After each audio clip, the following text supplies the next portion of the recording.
Okay, so I had a thought as I was like half asleep. I've been like in and out of sleep for like hours. But every time I'm like coming to consciousness, this like topic point like just keeps like coming back.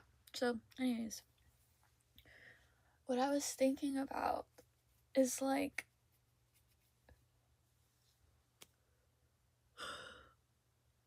the reasons that my ex is not the one for me, or like the person that my God that God is preparing for me.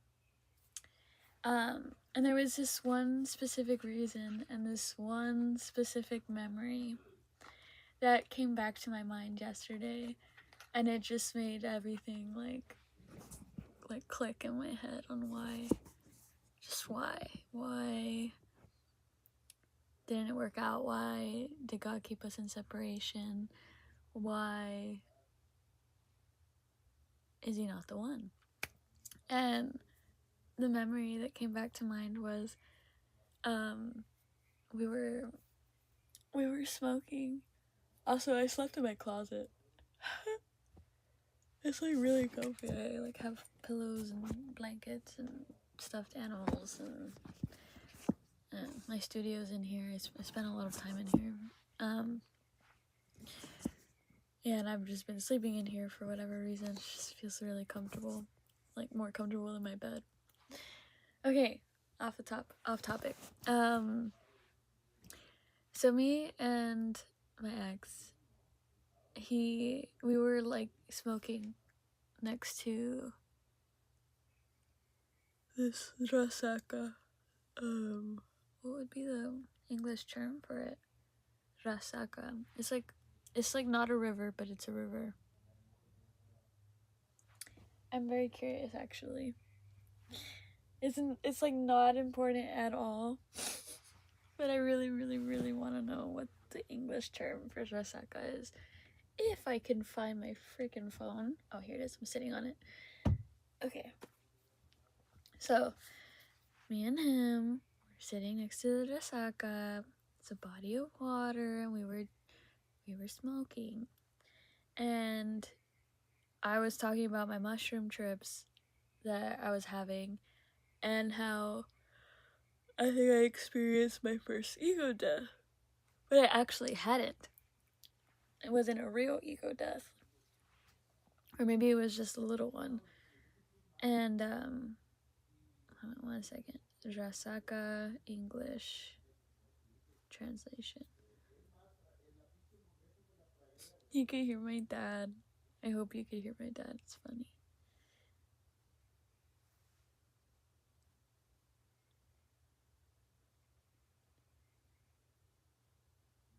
Okay, no.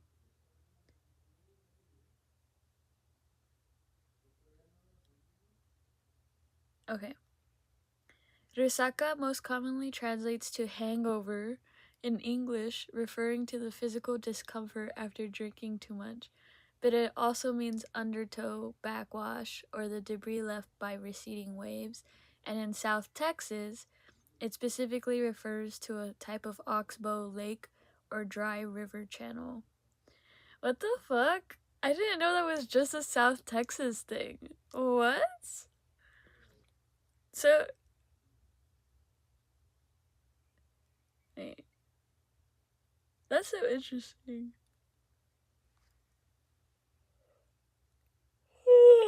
So, we have a lot of resakas. We have a lot of...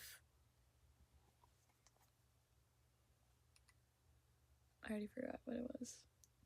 We have a lot of dry river channels.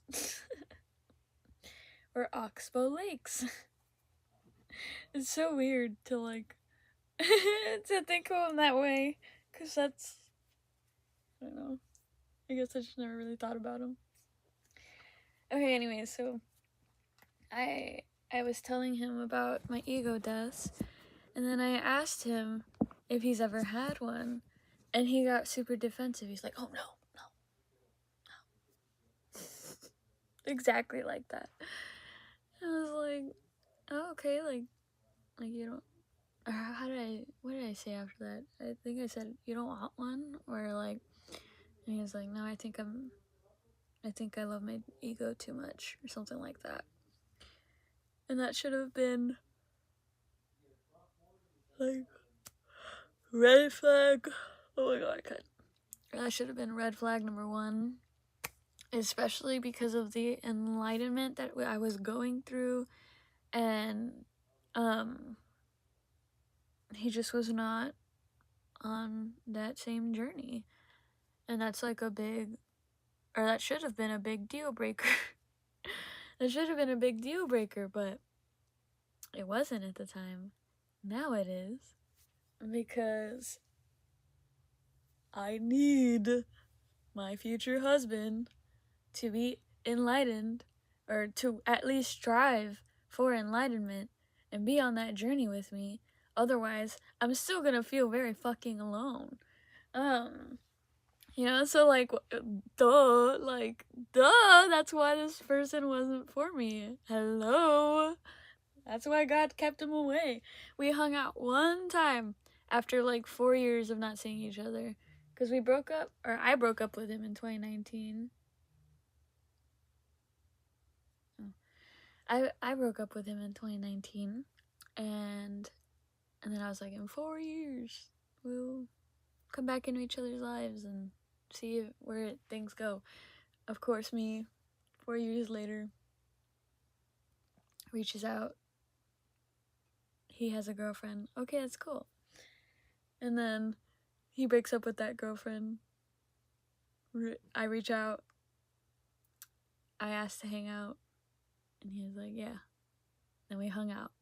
And then we didn't hang out again. But that night, there was just like lots of little things, lots of little hints, I guess, that God was giving me that I'm like just realizing right now was like confirmation, like God was trying to show me something and I was refusing to see it. Like, for example, another thing, I was talking to him that night about how I wanted to lay off the weed, that I didn't want to smoke anymore, or I just wanted to do it a lot less. and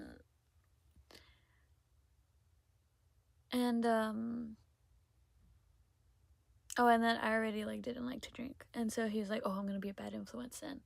I was like, no, you're not. Like it's chill. Like, you do whatever you want. Like, I'm gonna do whatever I want. He's like, no, I'm gonna be a bad influence. I don't know what was going on through his head, but I should have listened. I should have listened, because even he was trying to say, I'm not the one for you.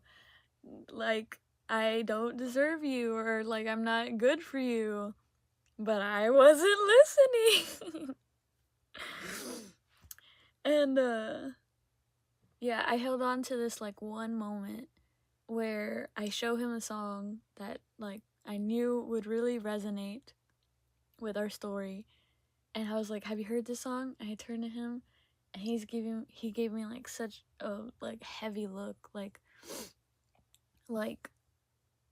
I guess it's like the closest I've seen to anybody like being in awe of me, I guess.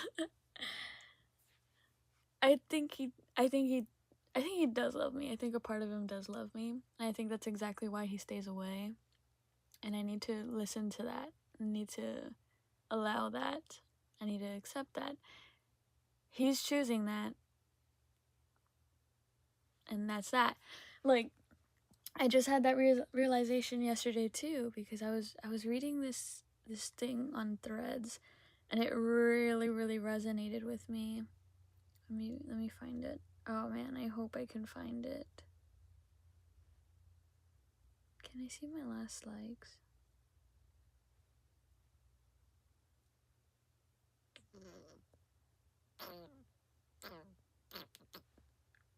Fuck. Oh no. Oh yes. Okay.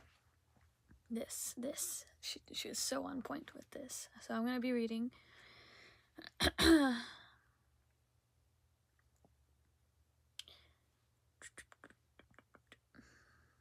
Okay.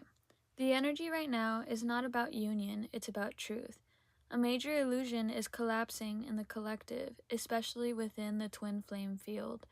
You can know someone on a soul level and still face the reality that their 3D self may never meet that soul. This is the reckoning many are feeling. And I guess this is why I was so confused for a really long time, because I did have a level of soul recognition. I do feel like we had past lives together. I feel like I was a hard lesson for him in many, many lives. And I wanted this to be the one where we end up together, but God wants better for me. This is actually the one where we don't end up together, and I receive better, and I choose better for myself. That's me breaking the cycle. Okay.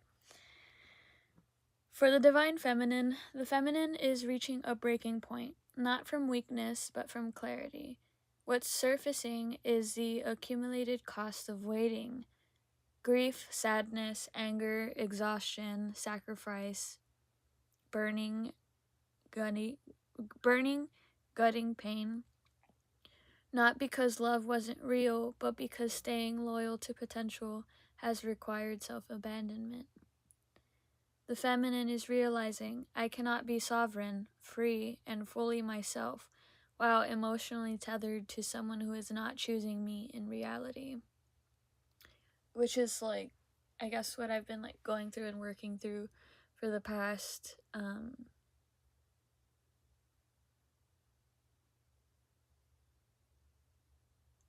I don't know, it's been some months, it's been a while. I want to say since July, I've been like heavily grieving and letting go. Okay, so this is not bitterness, this is maturity. The feminine nervous system is done carrying hope as a burden. She is done spiritualizing inconsistency. She is done confusing soul recognition with destiny. And the moment she stops looping around what is unavailable, her energy begins to return to her body, which is where I feel like I'm at now. This is why so many feminines feel sudden detachment, neutrality, even peace mixed with grief. That I feel like I was going through around Christmas time. The last bit of grief that I had left in me. And then the peace that came after. The peace. The peace. Why do I say it like that? It like goes up like an octave. The peace. The peace mixed with grief. That grief is not regression. It is completion. For the divine masculine. For the divine masculine, the masculine is is at a crossroads, and not all paths lead forward. Ascension requires ego death, surrender, and radical inner work. And he don't want to do that, as he told me himself. He does not want to experience an ego death, and in turn, does not want to surrender, does not want to do the inner work. There's a lot of topics that would come up, and he was just like so stubborn, like set on it. Like, I asked him about his family, because I know his family, like we used to go to school together, so his family does not like me. We have very different beliefs. They're very Christian, and there's been history.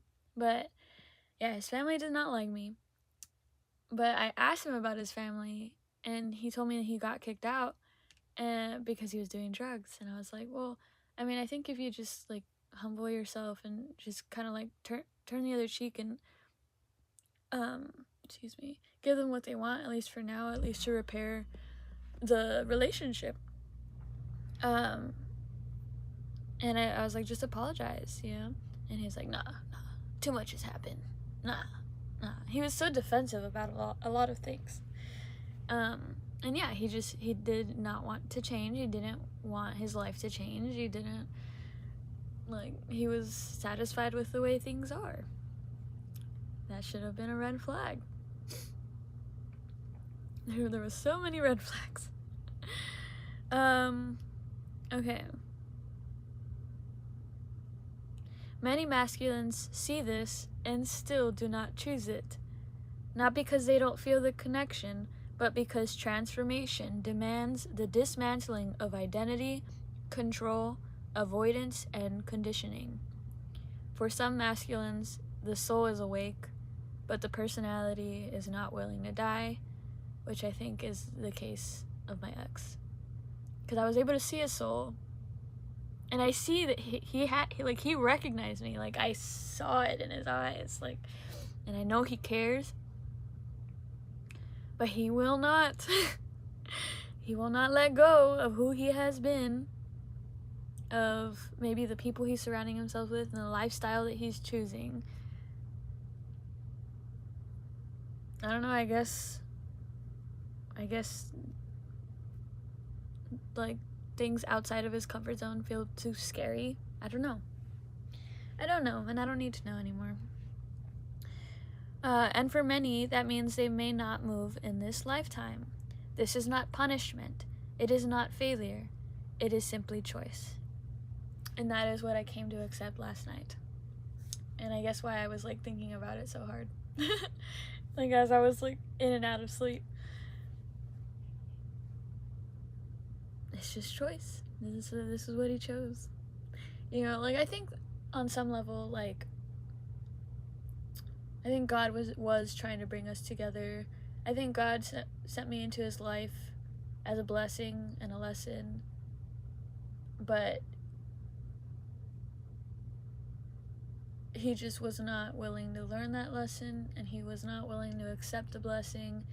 He was not willing to change. He did not want his life to transform.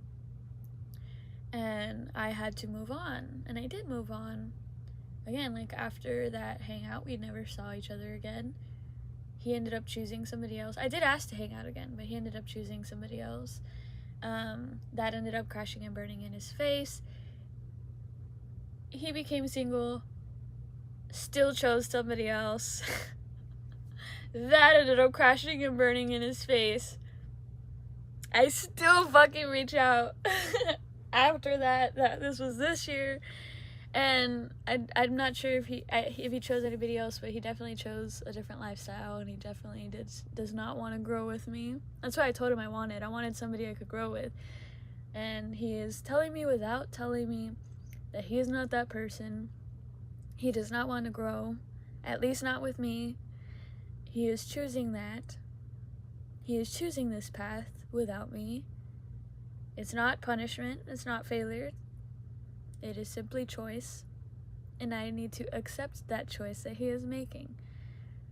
Even though I know even though I know he's gonna regret it, I still need to accept it. I need to move on. I need to choose better for myself, which I have, which I am, which I'm trying to. Like, it's so funny. I used to tell people that I would, like, have flings with in the past. I would tell them, like, hey, like, I'm still not over this dude, so I can't offer you anything too serious. Like, if he were to come back into my life right now, like, I would choose him, just to let you know. And of course, they didn't take that very well. But that's just where I was, and I wanted to be as, like, real as possible with these people. And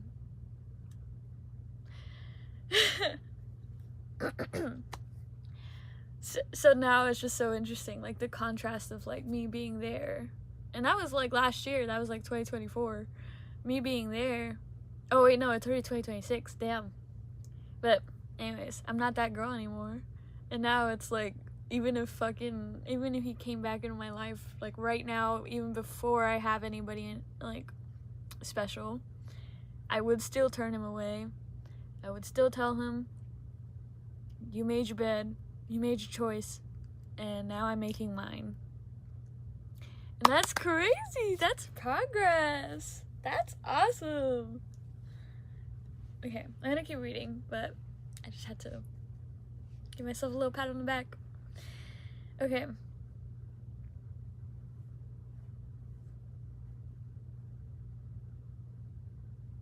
What is important to understand is this: the masculine does not awaken because the feminine waits longer. Waiting does not activate growth. Pressure does not create embodiment. Loyalty to absence does not produce union. Loyalty to absence does not produce union. That's good. The Neptune shift and why this feels so sharp. With Neptune moving out of Pisces, illusion is no longer sustainable. Fantasy collapses. Hope without action becomes painful. Spiritual bypassing stops working. The mind is finally seeing what the soul has known for a long time. Love without embodiment is not a lived relationship.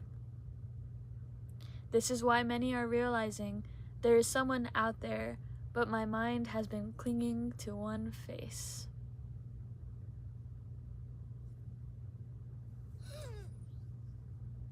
It's so true. I realized this. I already realized this, and then I regressed.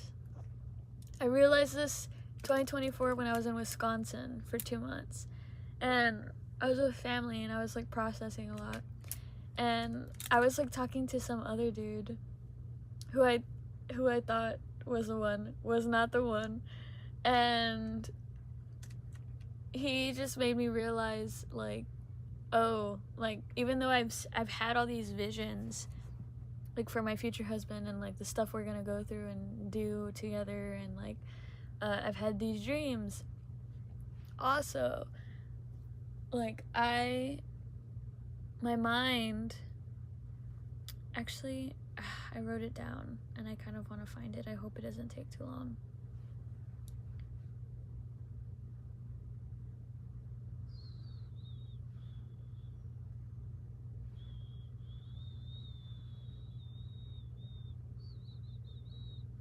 I know where it is.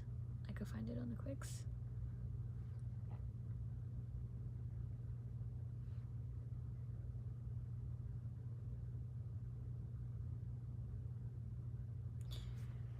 I used to think we were tied together by some cosmic knot, that we were meant to be, and that's why I would dream of you, why I couldn't let go. The reality I see now is that it's been me the whole time, keeping us chained. My mind is powerful and can create whatever bond I desire. Well, I've let go, can you? This was December 12th, 2024. I posted it on my Instagram. Interesting. The caption says, "Distance is the acid test for love." But, so yeah, it's like I created this bond, this tie, this knot. I'm keeping us chained, or I was keeping us chained.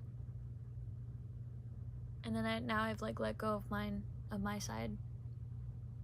So we're not chained anymore. Cause like when two people are holding, like, let's say a rope, right? Like a tug of war rope. Two people are holding the rope. If one of them lets go, then the rope falls and nobody else is attached to it. Like then it's just that one person left with like a pointless rope. And so like that's what I'm envisioning. It's like I'm the one that let go and he's still like holding on to that rope. Maybe you guys won't see it that way, but like maybe you'll see it as like he's the one that let go first. He's not. He's not, because if he had, he would have given me the closure that I asked for. He wouldn't have ignored my text. I kind of want to read what I sent him because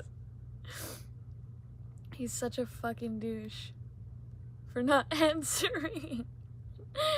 Oh my gosh, that's funny. Okay. October 24th. Can we talk?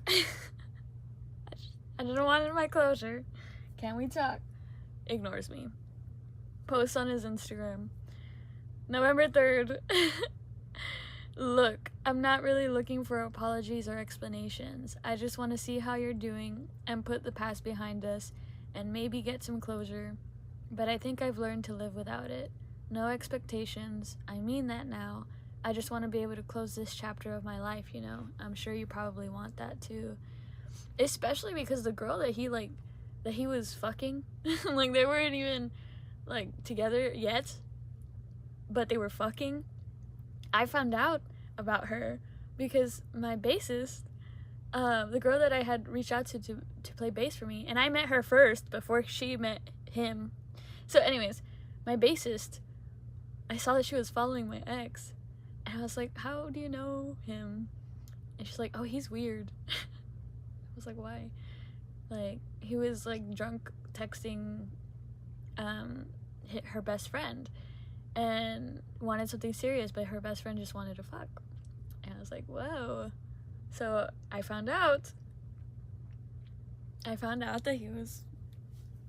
This was after I had texted him the first time. When I texted him, can we talk? I don't remember if it was No.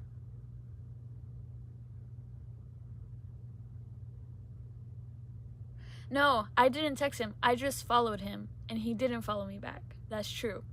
He didn't follow me back. So then I found out about her, and I was like, okay. But then I saw that they weren't, like, my bassist, her and her best friend were not, like, following him anymore, and they made him unfollow them. So, like, something serious happened. I don't know what happened, but it was, like, right after I told Itzel, my bassist, I told her, like, everything that I had experienced in our, like, time of separation. Like, he was trying to ask me for nudes while he was with his last ex. Again, should have been a red flag. But me, I'm like, oh, like, you can't resist me. You gotta ask me for nudes while you're with your girlfriend. I learned my lesson with that, okay? I've never claimed to be a perfect person. But anyways, so I told her about that. I told her a good amount of things that I had experienced and seen, and toxic things. Not on purpose. I was literally just crying to her. I didn't mean to expose him, but I feel like maybe that girl he was talking to probably confronted him about it. And I don't know what his answer to that was. But yeah, so that's why I told him, I'm like, I'm sure you... Alright, I just want to be able to close this chapter of my life, you know? I'm sure you probably want that too. Because this was after I think it crashed and burned in his face. And I think that situation ended. I think maybe because I was... because of me. Because I like, told her all that stuff. I told her best friend all that stuff about him. So I felt a little bit bad. Because I was like, well, I do want him to be happy. I do want us to put the past behind us. Like, I want to be able to coexist. We live in a small city. I want to go eat at Olive Garden. That's where he works. I want to go eat at Olive Garden. I don't want it to be weird. And so, he ignores me again. November 21st. LOL, it doesn't have to be that serious. It's just hanging out. Ignores me again. I'm like laughing at myself because, like,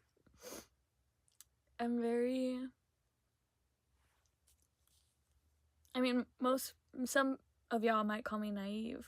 I call it, like, being graceful and giving space and, like, okay, you're gonna ignore me? Okay, it's okay, but you're gonna eventually answer me, right? Like, maybe you're just scared. And this is what I told him November 30th. Okay, you know, I understand. You're probably expecting the worst, or maybe it going well is what you're really afraid of. But I know it's fear that's been stopping you. I get scared too. I don't quite understand why. I know our history plays a big part in that. I just wanted to end this on a good note. I don't want to carry this baggage into the new year. I still care about you a lot. Sometimes I wish I didn't, but I think I'm ready to leave you this in the past. I have to. You've really left me no other choice, and I'll probably never fully understand why you've handled things the way you have. I'm okay with that now. I'd like you to know that even though my pride would take over sometimes, I never held anything against you. I think all this time you've just been confused, and ignoring me probably seemed like the best option. I'm not saying that was right on your part, I'm just saying I understand. I do wish you would use your words instead of your silence, but it is what it is. I say so much, and you say so little. It's kind of funny thinking about it. I hate that I'm writing you another long message, but I guess this is just something that helps me cope, because, besides, this is the last one. After this, you won't be hearing from me anymore. I know we've heard that one before, lol, but I'm pretty sure I mean it this time. I've got lots of goals and plans, and I'm not gonna lie, I've always pictured myself doing them with you in my life. All this time, right? All these people, and you're still the only person I can imagine myself doing life with. But I'm holding on to a fairy tale, and I deserve something real. I have to let go of you to get that. You may be too afraid to shut this door all the way. Fuck, you're probably too afraid to even open it and walk through. But I'm not afraid of either of those things. That's why I'm sending this message. This is me shutting the door behind me. I really hope you're doing okay. No, not just okay, I really hope you're doing amazing. I hope all your dreams come true, that you get everything you want, and that you live a long and healthy life. I really hope you learn to communicate how you really feel. If not for me, then for the next girl. And I hope you know that you deserve to be loved unconditionally.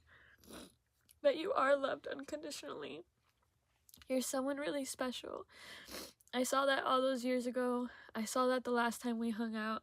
And someone soon is gonna see that about you also. Let them love you. Anyways, this is long enough. I'm sad I couldn't say some of this in person. But again, it is what it is.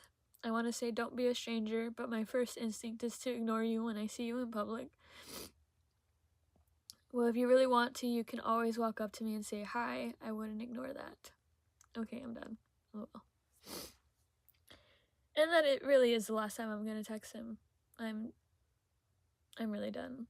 I think I was graceful for that message, but I think I've lost all grace that I had left. That wasn't even like all of it. Like there's been times from in my last account I would like text and ask him for closure, like there's just anything. And radio silence, or if he sees me with somebody else, then he'll stop ignoring me and he'll be like, Michael, okay, when do you want to see me? That's the only reason why we hung out back in 2023, because he saw I was hanging out with somebody that he knew, somebody that was really talented too, and I guess he couldn't handle that, still wanted me on his hook. We end up hanging out, and then he just gives me just enough to hold on and not let go, and then disappears. So I don't think he's let go of the rope, because I feel like if he had, he would have given me the closure. He would have closed that door with me. Instead, he doesn't want me to like he wants me to constantly be confused and not know where his mind is at, or whether he's gonna come back around or not. So that, so he wants to leave me confused so that I could keep holding on and he could keep doing whatever the fuck he wants, and then he could come, and when he's ready to settle down, I'm still gonna be there. But his karma, or his lesson, really, is that, or really the path that he's choosing is the chance that I won't be there anymore. And he's gonna lose something that could have been a blessing. That could have been really, really good. And my rejection was protection. Because I was settling for something I was settling for nothing. Like, literally, he gave me nothing. And so, yeah, I just deserve better, and I know God's gonna give me better. God is currently working on that. And now that I've officially let go, there's, like, I'm free. And that's why it's gonna come in soon. I know I still cry about it, and I'm still talking about it, whatever. I think the fact that I can talk about it is, like, showing a lot of the progress that I've made. And, like, shows how much I've really, like, let go. Like, I would not even be able to communicate all these things if I was still so attached to him, but I'm really not. Again, it's like I see him clearly now, and I've lost all grace.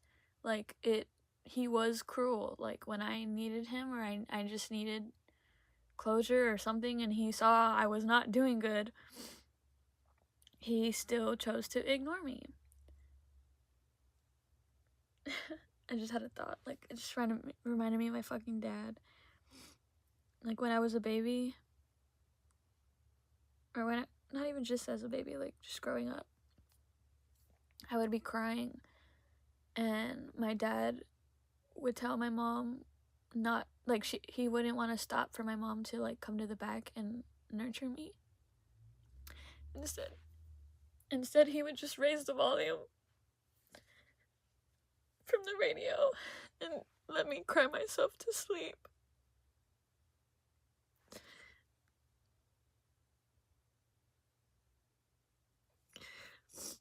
So I guess like God presented me this, like, person to, like, I guess, like, be aware of this, like, pattern or this wound that I have, where I'm just like, I'm begging to be acknowledged and loved, and I'm just met with silence. I'm just ignored. And I see that clearly now, and I see that that's not normal, that I deserve better, and that it's, like, asking for love. My dad laughing. That, like, asking for love isn't wrong. And, like, expecting it isn't wrong either. And I've just been made my whole life to feel like it is.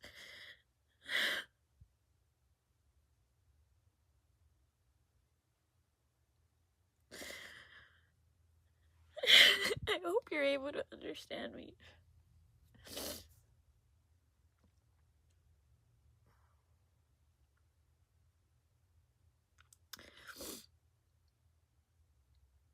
But yeah, he was literally treating me the way that my dad would. And I asked the universe, I asked Bopper, my grandpa who passed away, my step-grandpa, I asked the universe to prepare a man for me that would treat me the way that Bopper treated my grandma. My grandma would, like, Bopper would ask her out. My grandma would always ignore her because they worked together. Ignore him because they worked together, and she like didn't think it was appropriate. And for 7 years, he would ask her on a date. And after 7 years, she said yes. And then she started falling in love with him. And he would open the doors for her. He would call her Mi Reina, which means queen in Spanish. He was white. He's a big white man. He looked like Santa Claus. He would cook for her. He would try to do as much as he can. And he wasn't perfect. He was grumpy too. I'm sure they had their problems, but he loved her better than anybody else has. And they were, like, together in, like, when they were older in age. Like, I think she was like in her 50s and he was in his 60s. Now she's in her 60s and he's dead.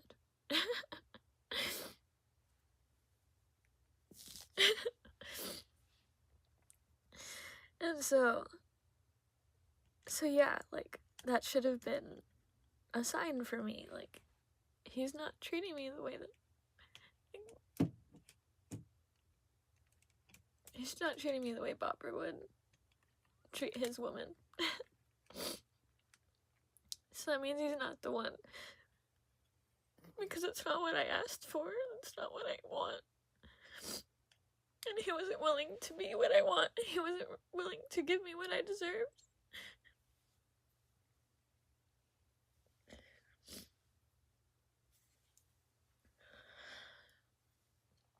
You know what? That's okay. I hope he's brave enough to love someone else and choose better for himself. But it's not gonna be with me anymore, because, as he would say, too much has happened that I don't think can be undone. My fucking boogers.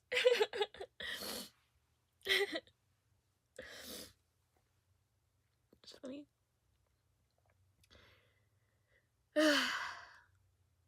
Anyways, I'm just like, I'm ready for something real. I'm tired of, like, wishing for this, like, fairy tale. I don't think it's a fairy tale. I think it could really exist for me. I still have that faith. And I have to be patient. Not that I want to be, I have to be. It'll come. It'll come when I'm ready. I'm not fully ready yet.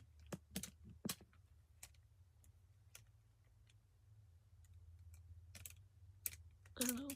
It's just a lot. It's a lot to, like, fall in love, and to get to know somebody, and especially somebody new.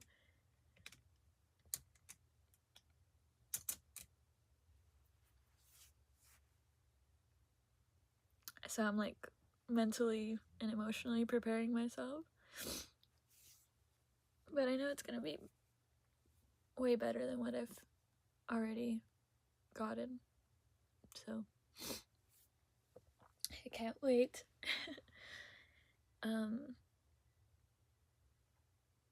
Yeah, I can't wait. So if you're watching this, my message to you is just not to settle for less. And the universe will give you exactly what you ask for. Yeah. Okay. I love you guys. Thank you for sticking around. Have a great day. I love you. God loves you. Love yourself.